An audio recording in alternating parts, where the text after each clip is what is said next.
De imediato, nós daremos continuidade à programação do seminário com o painel A Visão das Entidades, Organizações e Empresas. Este painel também terá a mediação do nosso jornalista Túlio Milman. Convidamos para compor o palco os nossos painelistas. Atos Cordeiro.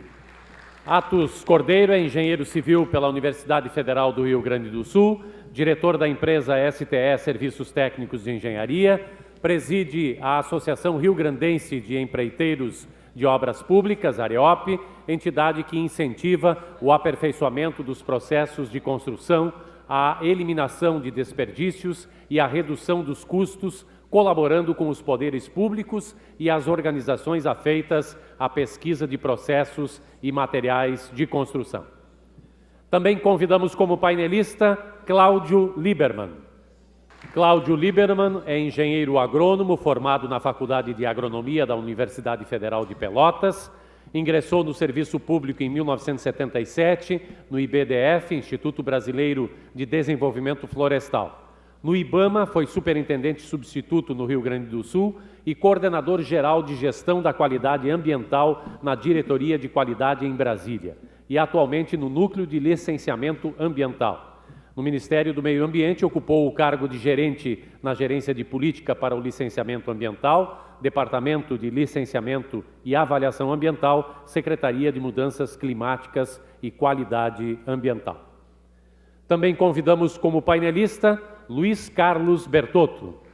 Luiz Carlos Bertotto é formado em Engenharia Eletrônica pela Pontifícia Universidade Católica do Rio Grande do Sul e especialização em Trânsito e Transporte pela Universidade Federal do Rio Grande do Sul.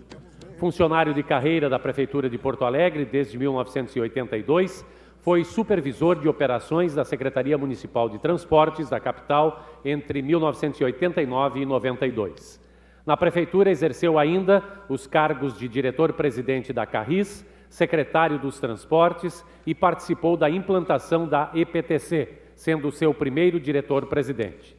Bertotto foi ainda diretor-presidente do DETRAN, diretor regional do Rio Grande do Sul na ANTP, presidente do Fórum Nacional de Dirigentes de Transporte e Trânsito Urbano, diretor da Secretaria Nacional de Transportes e Mobilidade do Ministério das Cidades, presidente do Conselho Fiscal da CBTU e conselheiro do CONTRAN. É o atual presidente da EGR, Empresa Gaúcha de Rodovias. Nós passamos então a palavra novamente ao jornalista Túlio Milman para a condução dos trabalhos deste painel.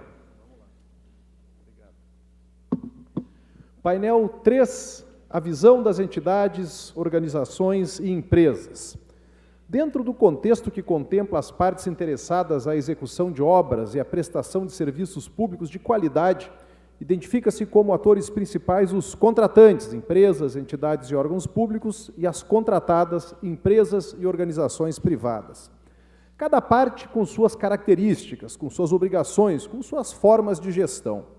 Convergir os interesses de contratantes e contratadas, levando em consideração as exigências e necessidades de governantes, de gestores públicos, dos órgãos de controle do meio ambiente e da sociedade, é tarefa árdua, porém necessária para que os resultados sejam satisfatórios e viabilizadores do desenvolvimento econômico e social no âmbito dos municípios, dos estados e do país. Também o licenciamento ambiental deve ser amplamente discutido, haja vista que é extremamente necessário para o crescimento sustentável. Porém, o que efetivamente tem ocorrido? Mecanismos e exigências quali quantitativas que exerçam papel restritivo e inviabilizador? Ou projetos e documentações insuficientes e tecnicamente frágeis que resultam em morosidade nas liberações e, consequentemente, na execução e conclusão das obras? Em suma, resumindo, o desejável é a busca de obras e serviços públicos, em especial aqueles inerentes à infraestrutura, aliados ao meio ambiente, num convívio coerente e responsável. Nesse painel, em primeiro lugar, bem-vindos, bom dia a todos. Cada debatedor terá 10 minutos, depois a gente terá um tempo também para debates. A gente começa com o doutor Atos Carneiro, por favor. É cordeiro, carneiro é outro rebanho. Errou de rebanho. É o seguinte, eu sou filho de engenheiro, meu pai foi professor na universidade, tenho 3 irmãos engenheiros e dos meus 5 filhos, 2 já são engenheiros. Quer dizer que talvez tenha a chance de um terceiro engenheiro. E hoje é o dia do engenheiro. Aqui mesmo, nós temos no palco, na área pública vai ser o engenheiro do ano, foi o Dr. Tarcísio, Dr. Pinheiro, na área privada. E eu digo uma coisa para vocês, vocês não vão se queixar de falta de tédio, porque realmente, o sujeito ser engenheiro hoje não é uma tarefa fácil. Acho que nós estamos no caminho certo na medida, e eu fui presidente do sindicato durante 10 anos, 6 anos, depois mais 4, aqui está o Nelson, espero que é o atual presidente, um sindicato que congrega mais de 100 empresas, as empresas que constroem, as empresas que sinalizam, que fazem as obras de áreas especiais, as empresas de engenharia consultiva, e a gente sabe o quão difícil é conduzir um processo institucional de maneira adequada. E nos sentimos muito bem, porque até o presente momento a gente tem conseguido levar ao longo de todo esse período da história do sindicato, de maneira extremamente adequada, a construção das estradas. Não só estradas, obras de saneamento e tudo mais.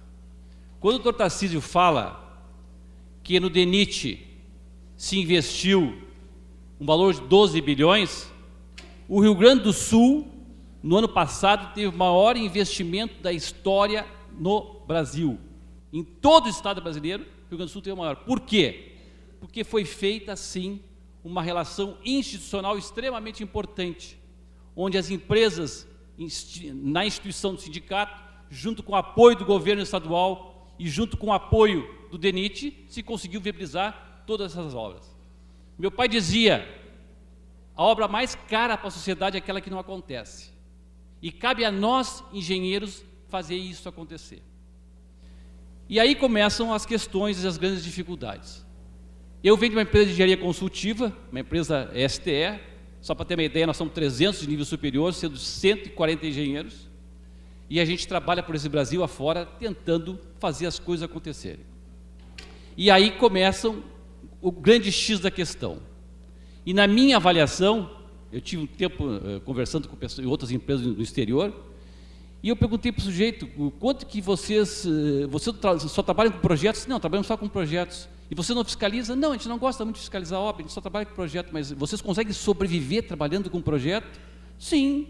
Eu disse, e como é que é isso? Não, aqui na Europa, se cobra 8% do empreendimento a 9% para fazer o projeto.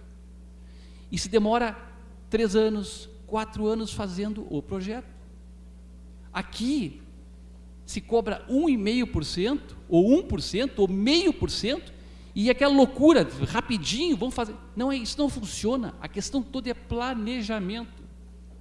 Não tem hipótese de fazer isso sem planejamento. Nós, sindicato, chegamos a essa conclusão, é fundamental que se tenha um bom planejamento.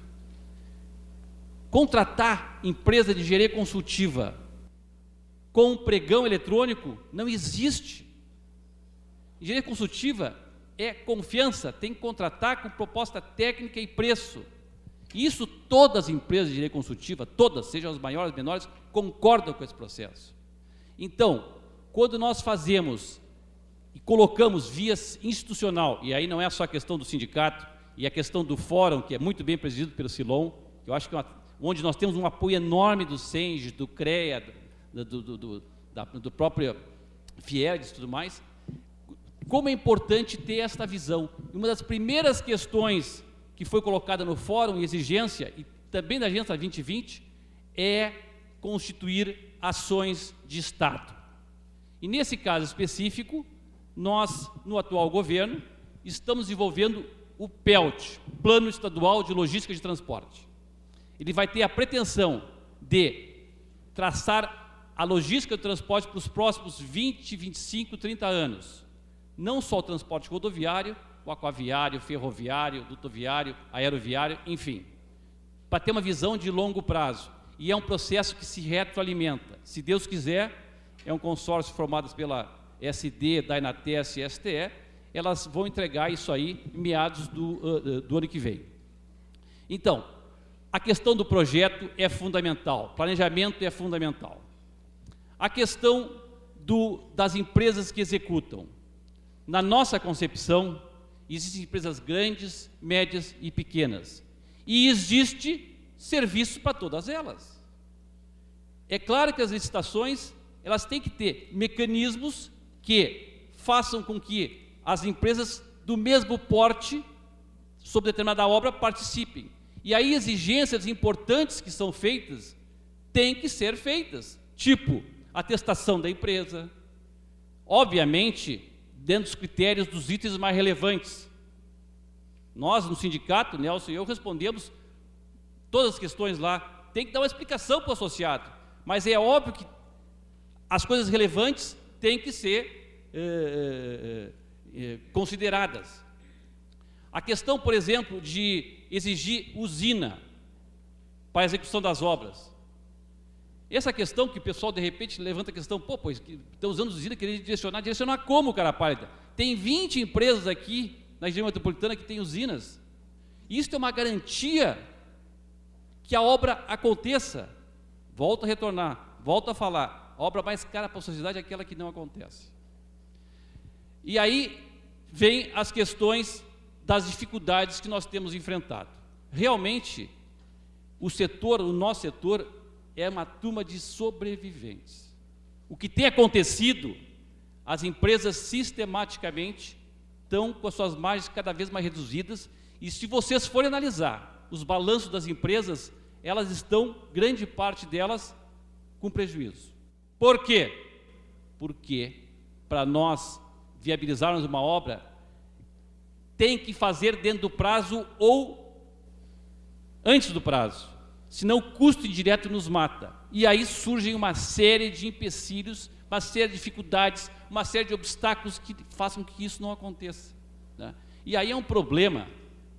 Hoje em dia, qualquer pessoa da CAGE ou da PGE, enfim, ele pega um processo, ele levanta uma questão e ele simplesmente, independente da resposta, ele já manda para o Ministério Público e a Polícia Civil ou Polícia Federal, se for o caso. E aí eu quero pegar um gancho para os ordenadores de despesa, como bem falou o Tarcísio, e com toda a razão, tá? Hoje em dia está quase impossível tu seres ordenador de despesa. Ninguém quer assinar mais nada. Por quê? Porque o sujeito que assina um projeto, se der qualquer problema, ele responde a um PAD, processo administrativo. Só para ter uma ideia, no atual governo, e aí eu digo assim, fizeram uma injustiça com o Tarso do ponto de vista de ter buscado recursos, buscou 2,6 bilhões para obras em estradas, conseguiu gastar 1,3 bi. Saneamento buscou 4,6 bilhões, conseguiu gastar 1 bilhão.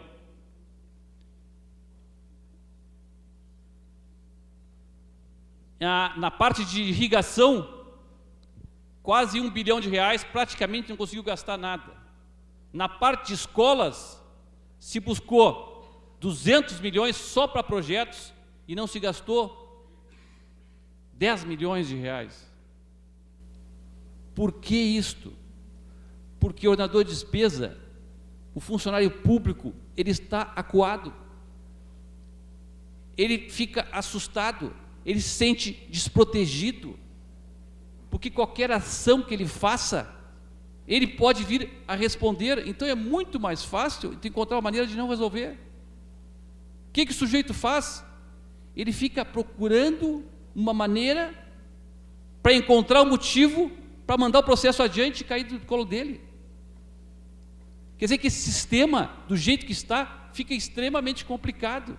E aí eu faço, e ele tem razão, os que estão tocando são os verdadeiros heróis. E eu estou falando como empresário, que conheço os dois lados, o lado de quem está na linha de frente, tá?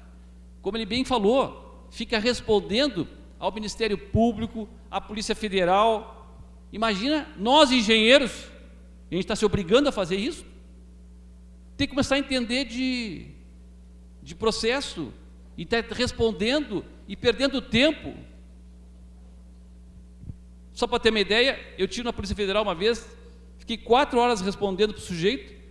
A STE tinha feito um projeto, 30 mil quilômetros do crema primeira etapa em todo o Brasil. Foi uma das coisas mais importantes que propiciou a restauração de todas, grande parte das rodovias federais no Brasil.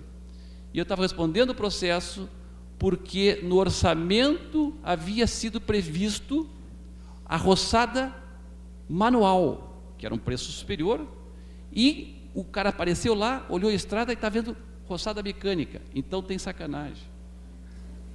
Não dá para querer, né? Claro que, obviamente, o processo foi arquivado, tá certo? Mas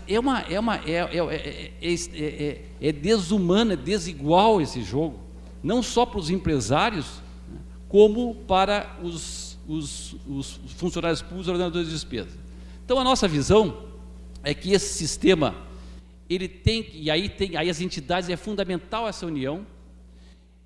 Nós, engenheiros, nós temos que nos posicionar, e realmente as coisas já estão diferentes. Quando aconteceu aquele problema no DENIT, o CICEPOT e todas as entidades aqui se posicionaram, talvez foi a única, Zé Alberto, no Brasil que fez isso, defendendo o pessoal que estava lá, tá certo? E tem que ser assim mesmo, porque senão fica realmente extremamente difícil. Por outro lado, eu sou um eterno otimista. Eu tenho o seguinte princípio: se eu estou do lado da verdade, eu não tenho que temer. A gente enfrenta tudo e a todos. Muito obrigado.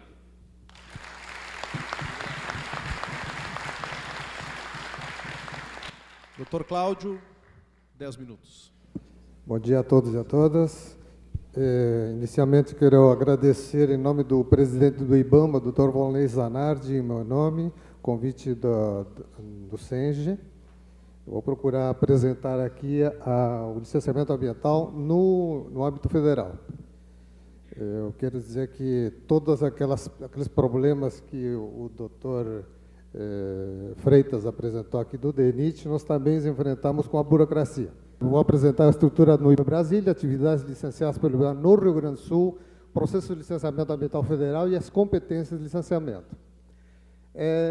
Como todos sabem, aí, o IBAMA nasce da junção de 4 órgãos, a SEMA, a SUDEV, a SUDEP e BDF, em 1989, e, posteriormente, em 2001, foi criada a Agência Nacional de Águas, em 2006, o Serviço Florestal Brasileiro, e, em 2007, o Instituto Chico Mendes.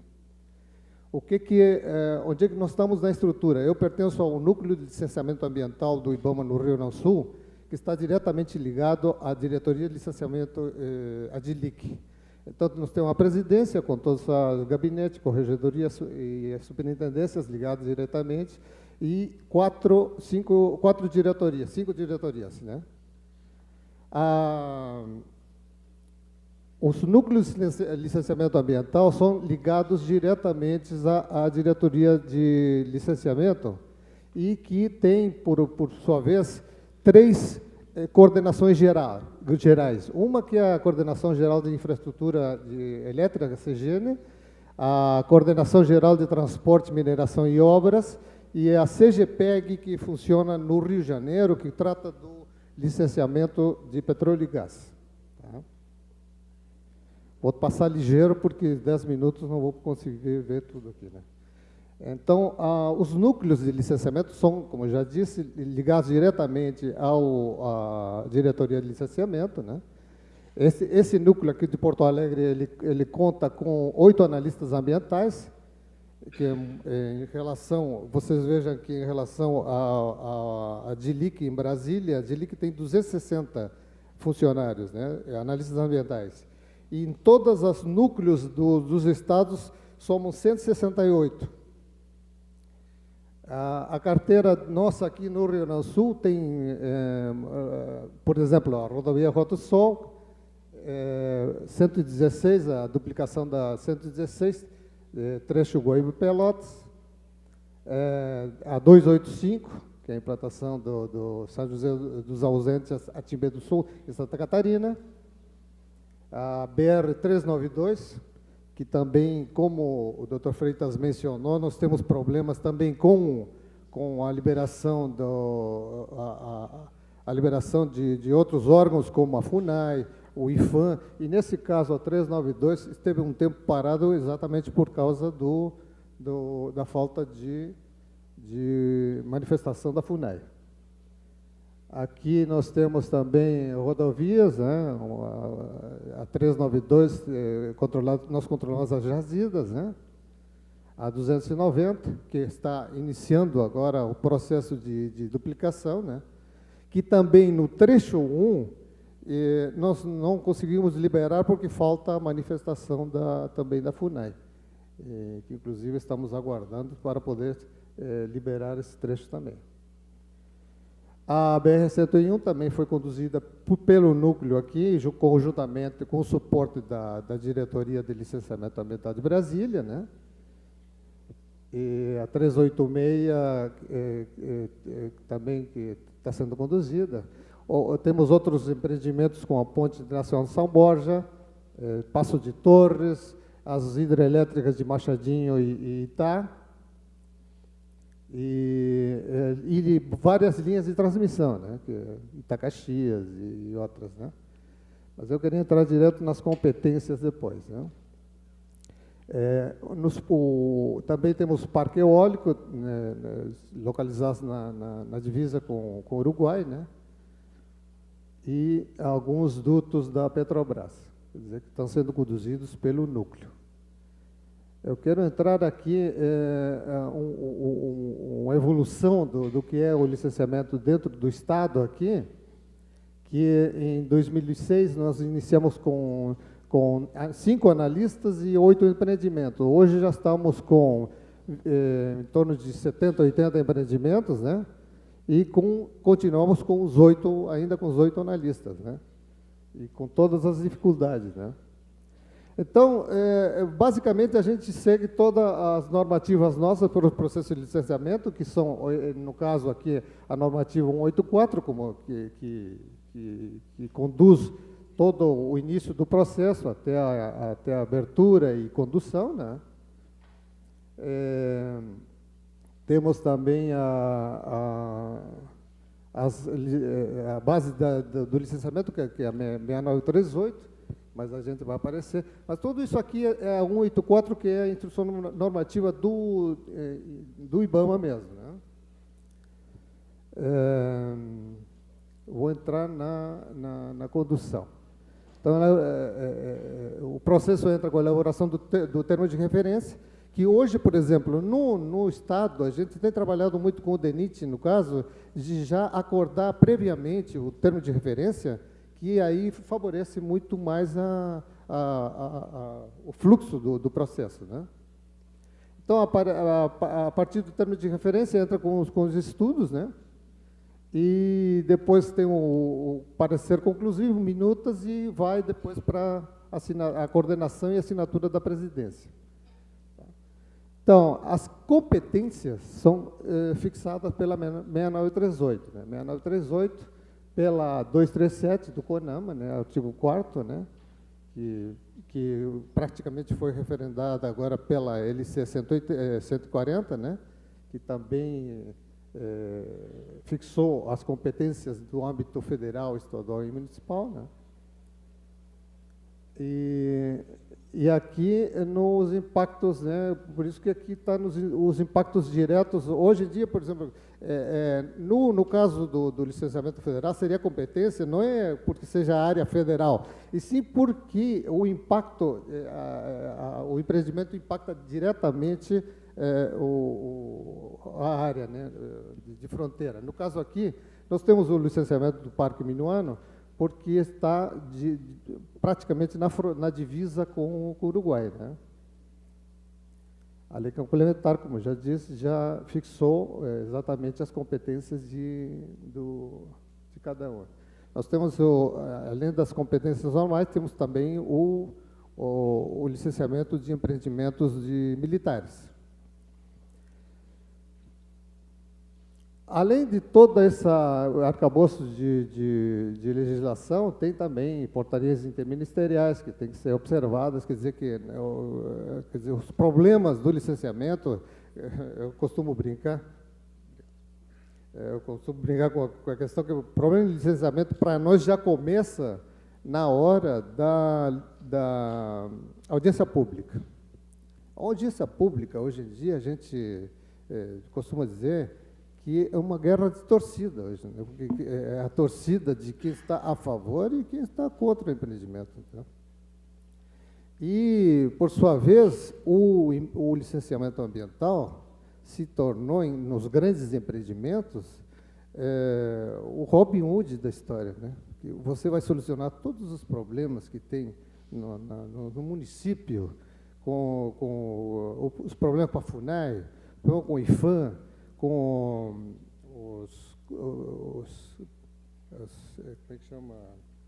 os quilombolas e os movimentos sociais, você vai resolver com o licenciamento ambiental. Então, por isso, hoje em dia, os empreendimentos são tão caros também, por causa que tem que arcar com todo esse problema. Uma das questões que a gente tem discutido, e que nós discutimos uma vez lá em Brasília, foi exatamente tentar reformular algumas coisas, como, por exemplo, a CONAMA que trata das audiências públicas, né? Hoje em dia não se justifica mais entrar nessa guerra que hoje, conforme o empreendimento que você está tratando, hoje é uma guerra distorcida, uma guerra que até dá xingamentos e ofensas morais um para outro. Agora mesmo, semana passada, eu participei de uma audiência pública em São José do Norte, onde fomos ofendidos. Quer dizer, parte da torcida contrária ofende, assim, com palavras e com cartazes do órgão. Então fica uma situação muito desagradável, né? A gente está aí para levar o empreendimento ao conhecimento da população e tentar captar algum subsídio para conduzir o licenciamento, e sai frustrado, porque é uma guerra de torcidas, né?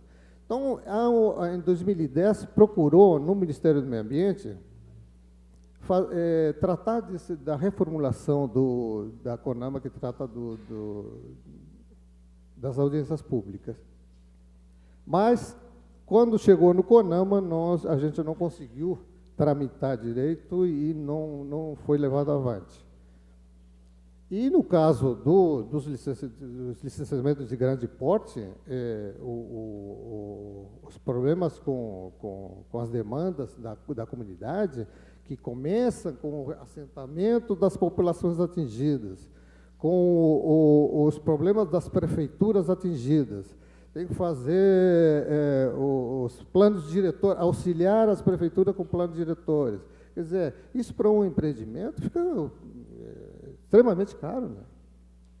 Então, são coisas que a gente tem que discutir para ver se a gente consegue ir reformulando essas questões. Principalmente essas CONAMA que estão desatualizadas, né? Como a CONAMA de qualidade do ar, por exemplo, é de 1989, acho que 90, uma coisa assim, mas é uma que está desatualizada, os padrões não atingem mais hoje, entendeu? E essas coisas têm que ser revistas.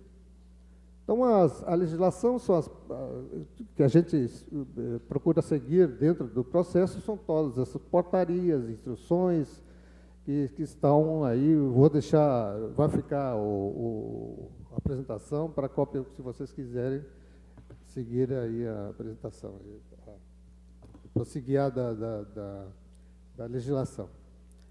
É isso aí. Muito obrigado, né?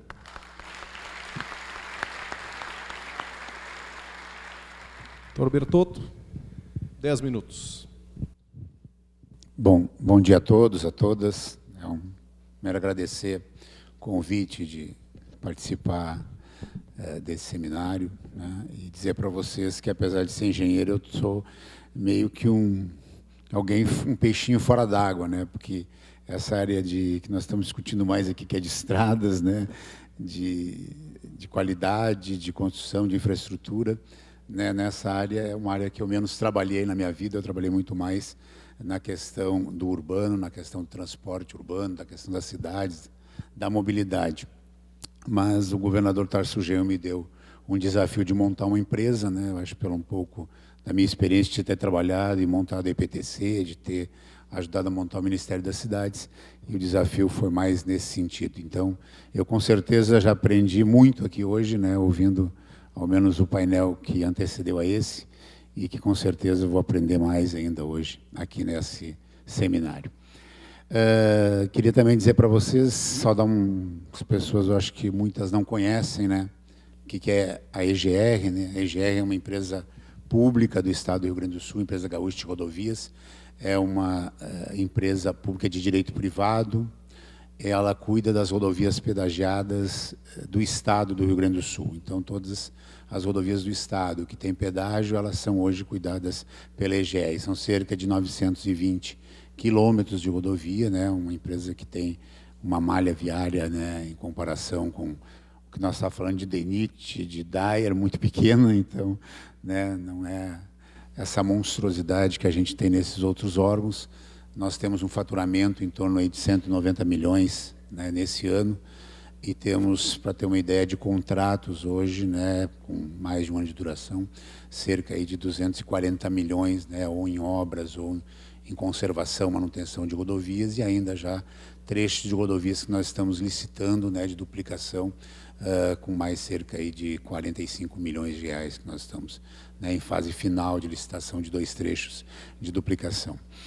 A EGR é uma empresa que, basicamente, todos os seus serviços são terceirizados. Nós temos um núcleo muito pequeno, de cerca de 50 funcionários que fazem, né, toda a parte de administração, de gestão das rodovias. O restante todo, desde a arrecadação, conserva, manutenção da rodovia, tudo isso é feito por empresas contratadas pela EGR. Então, ao longo desses últimos 2 anos, que nós tivemos que montar a empresa, tivemos também que fazer todas essas contratações, né, e colocar a empresa a funcionar. Hoje, com certeza, vamos entregar a empresa para o próximo governo, já uma empresa montada, com contratos em andamento, né, sem nenhum perigo de descontinuidade nos serviços que nós estamos fazendo.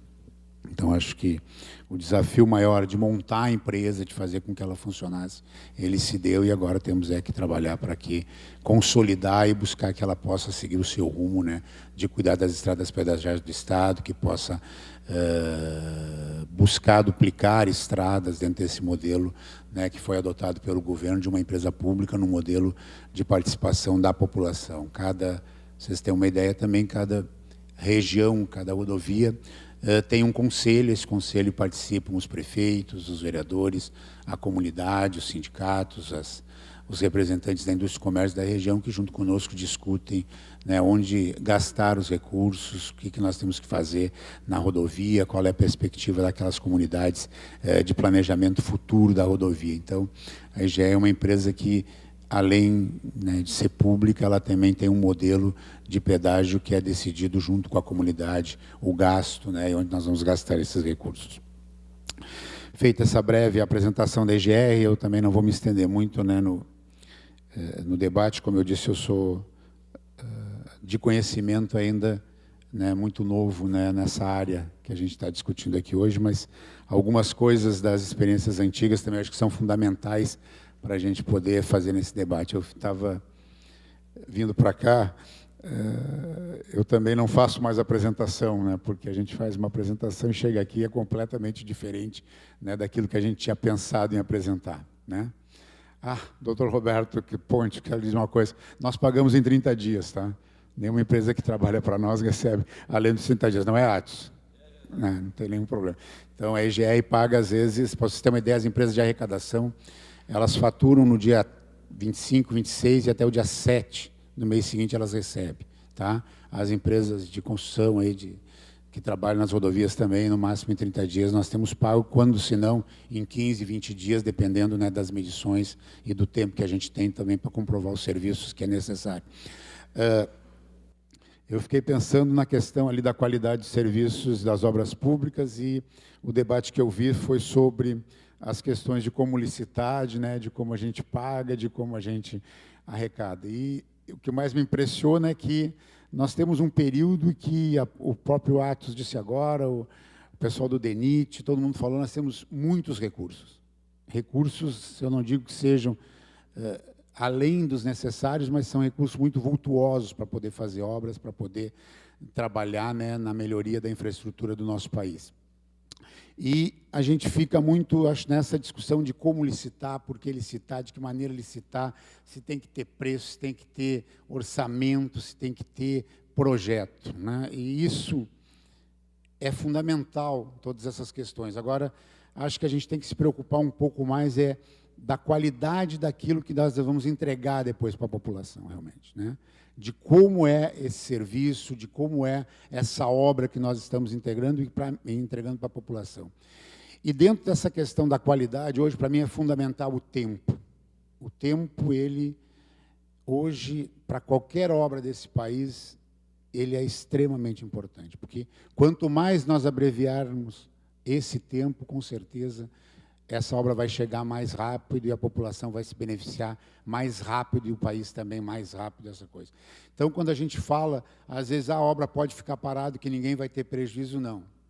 Uma obra parada causa muito prejuízo para a população, para o país, para quem anda no dia a dia naquela rodovia, naquela estrada, naquela rua da cidade. Então, nós temos que ter prazos muito mais rápidos para fazer obras. Isso eu sei que custa mais caro, mas isso, né, nós temos que trabalhar para que a gente possa fazer as obras de maneira mais rápida. Eu fico muitas vezes, né, incomodado quando eu vejo que a gente tem que parar uma obra em determinado horário por causa de custos, por causa de ter que pagar, né, coisas a mais.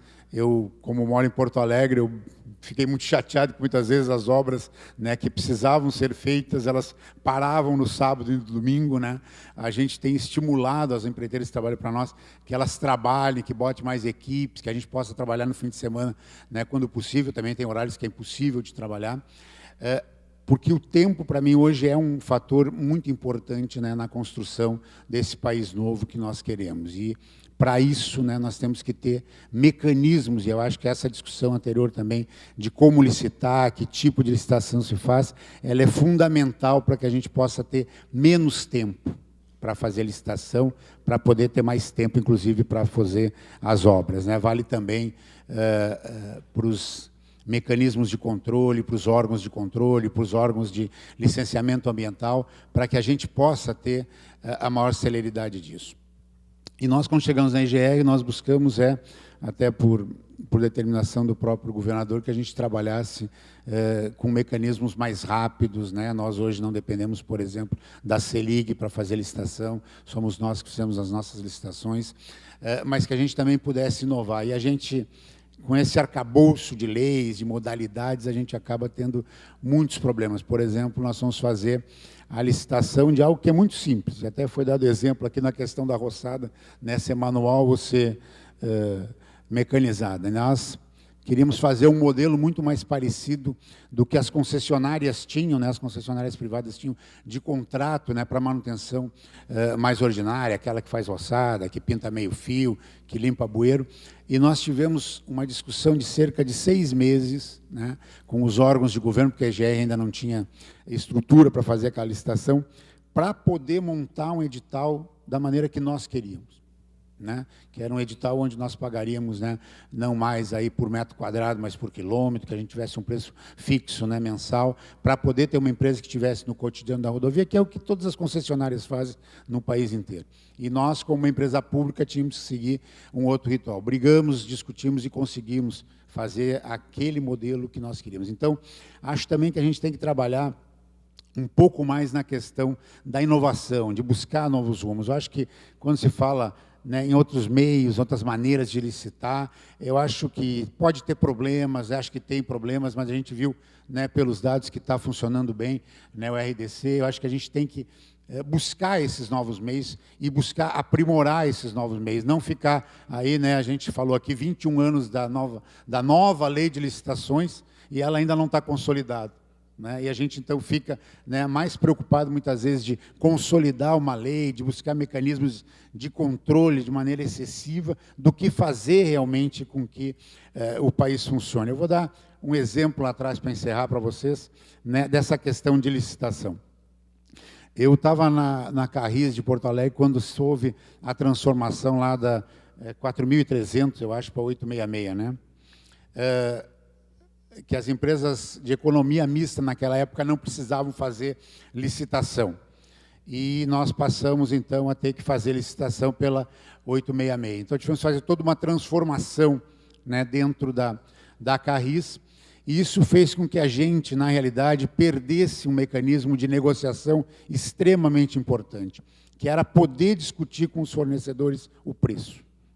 né? Nós tínhamos lá que pedir 3 orçamentos, mas depois de pedir os 3 orçamentos, nós podíamos também, vem cá, não dá para baratear um pouco mais o serviço, né? Não dá para fazer isso de maneira mais barata, dentro daquelas empresas que nós tínhamos. Então, isso acho que a gente tem que voltar a ter um pouco mais de discussão, né, nessa questão de como negociar preço, de como fazer o serviço de maneira diferente. Não é só preço, é como poder construir de maneira diferente, com novas tecnologias, com novas maneiras, para que a gente possa ter um custo menor, uma qualidade melhor e um tempo de execução também menor, para que a gente possa ter, né, um trabalho mais efetivo e melhor para a nossa população. Eu acho que isso é fundamental, né, num seminário como esse discutir, porque é da discussão da engenharia, dos novos modelos, de como fazer uma produção mais rápida, em escala, como, por exemplo, ali, eu digo para vocês, eu entendo muito pouco de construção de rodovias, né, aprendi no último ano, mas ali quando a gente diz que construir de um jeito é mais rápido, é melhor, e quando alguém chega e diz, não, mas eu tenho uma outra máquina que já faz assim, eu posso trazer ela, ela vai fazer mais rápido, isso para mim é inovar, isso para mim é trazer novas formas de construir e fazer com que a engenharia ela possa crescer, ela possa buscar essas novas formas, porque é fundamental da engenharia buscar esses novos modelos, buscar essa, né, revolução, não sei se era nesse sentido, né, que o Tarcísio disse, mas essa revolução de novas metodologias, de novas maneiras de construir, que vai trazer, com certeza, melhorias para o nosso país e para o nosso Estado. Então, acho que contribui pouco, mas é da pouca experiência que eu tenho também nessa área. Queria agradecer de novo o convite, né, e dizer para vocês que a EGR, né, está lá à disposição, e aqui também, depois, se nós tivermos uma oportunidade de responder alguma pergunta, também está à disposição de vocês. Obrigado. Obrigado aos painelistas. Eu acho que, em função do tempo do outro painel, acabamos inibindo a chegada de perguntas, mas, por favor, a gente tem aqui uns 10, 15 minutos para fazer uma troca de ideias. Eu adoro perguntar, posso perguntar até amanhã, mas eu acho que vocês podem contribuir até mais do que eu, por ter um enfoque mais aproximado do que foi dito aqui. Mas eu queria, para começar esse momento de reflexão e de discussão entre vocês, introduzir um elemento que me chamou a atenção pela falta, que é a participação do usuário final nesses processos todos, do consumidor, do motorista da estrada, de quem está ali. De que forma vocês enxergam a participação do usuário final, seja numa estrada, numa ponte, numa obra pública de qualquer natureza, no processo desde a elaboração do projeto, né, até a fiscalização, até a pós-venda? Fiquei com a impressão aqui de que o usuário muitas vezes é o chato, o que vai lá reclamar e só gritar se é a favor ou contra. De que forma a população contribuinte pode dar sua colaboração nesses processos todos? Como eu disse, né, a EGR tem, né, na sua estrutura um conselho, né, que não é só de usuários da rodovia. Os usuários da rodovia também participam, eles têm lá, né, tem a associação de usuários de rodovias pedagiadas no Estado, tem mais a participação tirada lá das comunidades do local, tem a participação dos prefeitos, né, porque dos vereadores, da indústria e comércio local, porque muitas vezes a gente faz o planejamento de uma estrada, a gente programa uma ligação ou mesmo algumas questões da própria estrada já existente, e a gente não consulta essas pessoas. E isso tem tido muitas diferenças, às vezes, por exemplo, no planejamento que tem um município a respeito do seu crescimento, de onde ele vai fazer uma obra, né, um distrito industrial, e isso acaba, se não discutido lá no município, com as comunidades locais, a gente acaba fazendo com que faça uma obra que depois vai ou ser atrapalhada pela cidade ou vai atrapalhar a cidade. Então,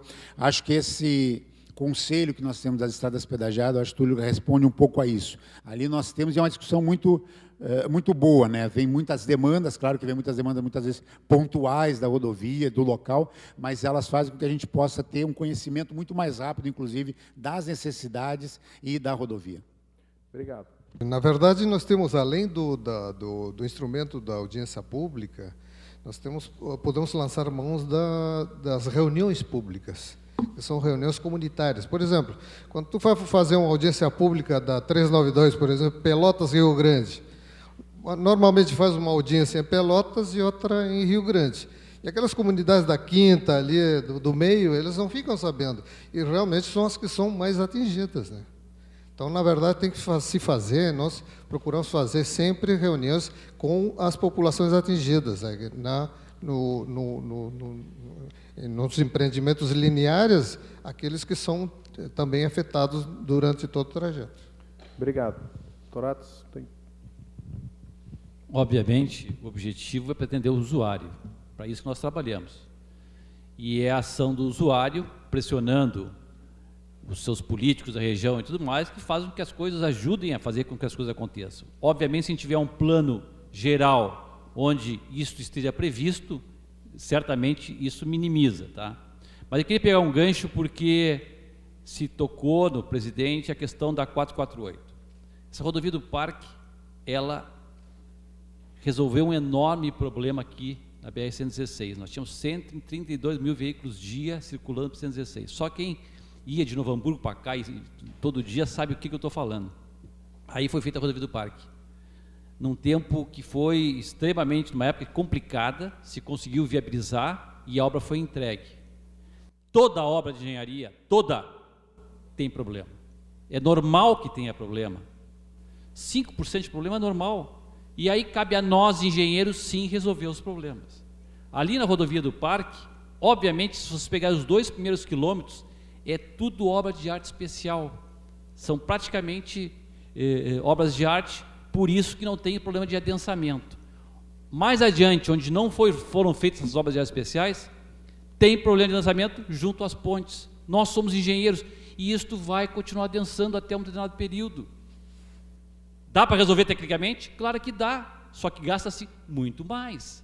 Então, nós, engenheiros, nessa hora, a gente tem que ter a consciência, tá, de que toda obra de engenharia vai ter problema e a empresa que executou vai lá e conserta.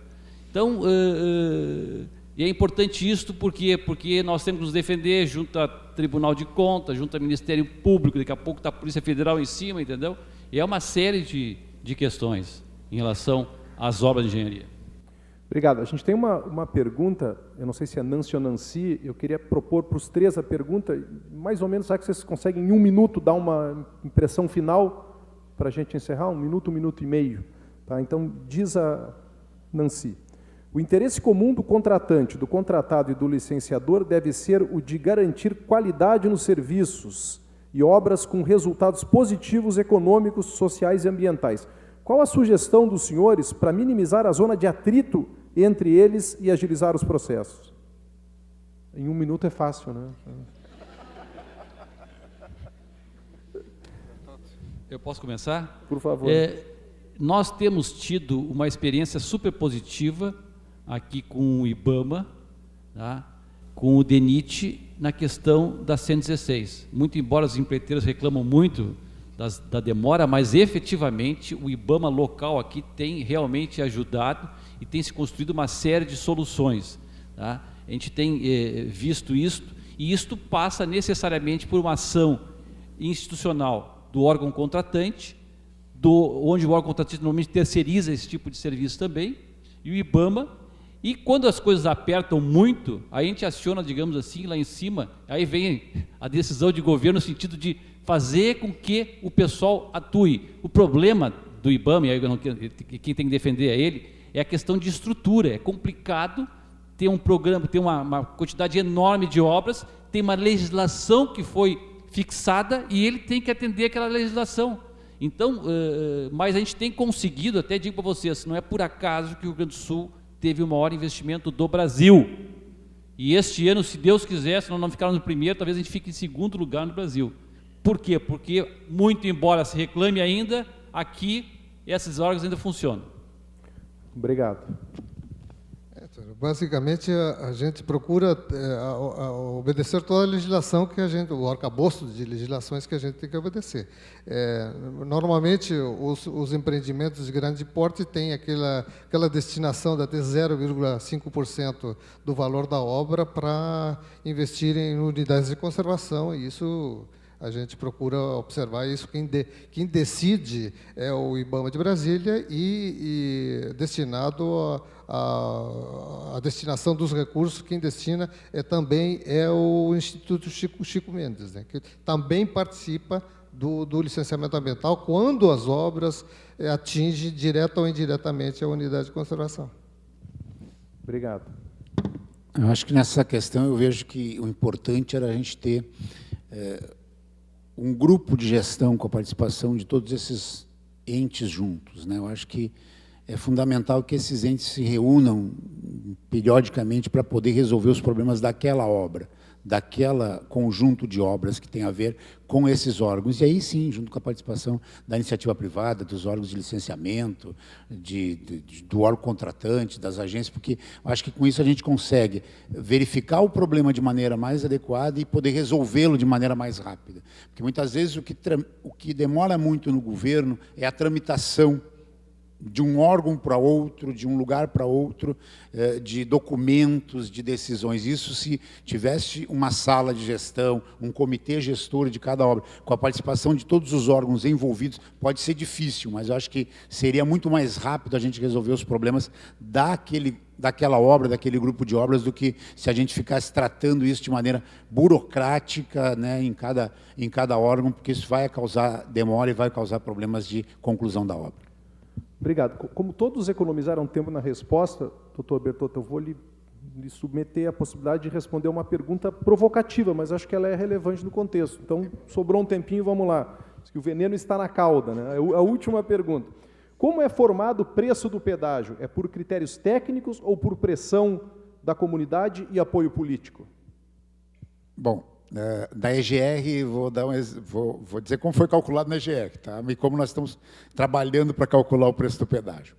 Na realidade, quando nós assumimos a EGR, nós já tínhamos um preço fixado, né, para as empresas concessionárias, e aí, num planejamento em cima de levantamentos que nós tínhamos feito por uma consultoria, né, a Dynatest, acho que a STE estava junto, né, a SD estava junto, de quanto nós precisaríamos para fazer a manutenção e a conservação da estrada por 5 anos, certo? O que nós iríamos gastar, agregamos a isso aos preços que nós tínhamos de arrecadação, toda a parte de necessários para a rodovia, chegamos à conclusão que aquele preço que as concessionárias privadas cobravam, nós podíamos reduzir cerca de 30%. Acabamos reduzindo 26%, num planejamento muito rápido, numa visão muito rápida do que nós necessitaríamos. Mantivemos os preços das rodovias que eram do DAER, né? Com os mesmos preços até hoje, já faz muito tempo que aquelas rodovias não têm. O que nós estamos fazendo hoje? Estamos terminando isso, vamos deixar para o próximo governo. Um levantamento de tudo que nós precisamos para os próximos 5, 10 e 15 anos na rodovia, duplicação, conservação, manutenção, toda essa parte de planejamento para o futuro, para poder ter, ao longo dos anos, o que nós vamos precisar. E, a partir daí, sim, calcular um preço real de cada rodovia, do custo de cada rodovia, que poderá, no futuro, ser um preço por pedágio, por rodovia, ou se ter, né, dentro da EGR, um preço único para todas as rodovias, para poder, inclusive, fazer investimento de uma parte, aí buscando também financiamento. Então, o correto, né, nós não fizemos isso inicialmente porque nós tínhamos uma decisão política, né, e que se sustentava em cima de um levantamento técnico, mas agora nós estamos trabalhando na busca de um valor de pedágio que seja calculado em cima dos custos, claro que também da capacidade da população pagar. Não adianta chegar a um custo de R$50 por automóvel que a população não vai pagar, se é aquele o custo. Então, é melhor não ter aquela praça de pedágio, buscar outros mecanismos para conservar. Mas nós estamos buscando, né, um valor por rodovia de custo planejado já para os próximos 15 anos, no mínimo. Muito obrigado, peço uma salva de palmas aos nossos painelistas. Obrigado a todos. MC.